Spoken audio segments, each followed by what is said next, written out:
அதில் தான் பிராண்டோ வந்து அவர் ஸ்டெல்லா ஆட்லர் அப்படின்னு ஒரு லேடிக்கிட்ட அவர் ஸ்டூடெண்ட்டாக இருந்திருக்கார். அந்த ஸ்டெல்லா ஆட்லர் சொல்லிக் கொடுத்த நடிப்பு தான் பிராண்டோ நடிக்கிறது.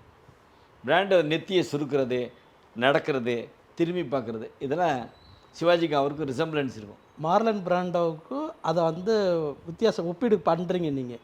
ஆமாம், பண்ணி பார்த்துட்டு மார்லன் பிராண்டோ வந்து சிவாஜி கிட்ட நிற்க முடியாதுன்னு எனக்கு புரிஞ்சு போச்சு. ஆனால் நம்ம சொல்ல முடியாது. ஏன்னா அது அமெரிக்க நாட்டில் மிக உயர்ந்த நடிகர். ஏன் சிறந்த நடிகர் சிவாஜின்னு கேட்டிங்கன்னா, அங்கே இவர் பேசுனது தமிழ், அவர் பேசுகிறது இங்கிலீஷ். இப்போ இந்த டைலாக் டெலிவரி பார்த்தீங்கன்னா, மார்லன் பிராண்டோ பேசின டைலாக் டெலிவரி பெருசான்னு பார்த்தீங்கன்னா, இந்த ஆண்டனி ஸ்பீச்னு ஷேக்ஸ்பியர் ட்ராமாவில் சொல்லுவாங்கள்ல, அவர் பேசுகிறதுக்காக பயிற்சி எடுத்துக்கிட்டாருன்னு நியூஸ் பேப்பரில் அமெரிக்காலெலாம் வந்துச்சு, எப்படி பேசணும் அப்படின்னு. சிவாஜி அந்த மாதிரி எந்த பயிற்சியும் எடுத்துக்கல. அப்போது அவர் வந்து இவரை காட்டிலும் சிவாஜி பெட்டர். சிவாஜிக்கு மேலே ஒரு சிறப்பான நடிகர் அப்படின்னு நான் கருதுறது சார்லி சாப்ளின்.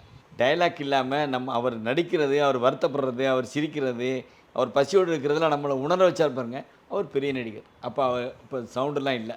அதுக்கடுத்து வேர்ல்டில் சார் யார் என்ன நினச்சிச்சு, அவர் தான் சிவாஜி கணேசன் தான்.